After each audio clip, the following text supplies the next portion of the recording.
Нұрдәулет Ақыш балалар елін бағындыру. Ертеде балалар елі деген ел болыпты. Алдарына қойған ешқандай мақсаты жоқ, жұпыны өмір сүріп жатқан көңілсіз ел екен. Күнделікті өмірінде еш қызық болмапты. Содан күндердің күнінде балалар елін бір патшалық бағындырып алады. Ол патшалықтың аты ойын екен. Ойын келісімен ақ балалар елі бірден көңілденіп сала беріпті. Айнала айғай шу, дүр думан. Ертеден қара кешке дейін бар баланың білетіні тек қана ойын. Уақыт өте келе балалар елі бірыңғай ойынға салынып, өмірдің басқа жағынан бос қалуға айналады. Ата-аналары әрі-бері ақылдасып, көмекке еңбекті шақыртыпты. Сол-ақ екен, балалар елінің тіршілігі жанданып қоя беріпті. Балалар бір уақ ойнаса, бір уақыт еңбек етіп, үй ішіне көмектесіпті. Нанның дәмін сезіпті. Оның дастарханға қалай келетінін түсініпті. Осылайша уақыт өте беріпті.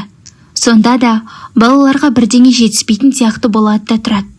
Ата-аналар ол жетіспейтін нәрсе оқу деп тауыпты. Өйткені балалар ойын ойнап, шынығып, еңбек етіп, өмірге бейімділік танытқанымен өмірдің сырын түсінбейді. Табиғат құпиясын білмейді. Сонымен енді көмекке оқу келіпті.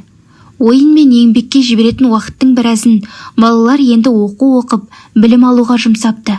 Сол-ақ екен, балалар өмірі тіпті қызықты бола түсіпті. Күні бойы сабақ оқып, қажыған баланы сергіту үшін спорт жәрдемге келеді. Спортпен тұрақты айналысқан баланың денсаулығы мықты, көңіл күйі сергек, денесі сымбатты болыпты. Оны көріп, өнер есімді сұлу бой жеткенде жас ұланды баулуға белсене араласып кетеді. Әр жерде ән шырқаған, күй шертіп би билеген балалар.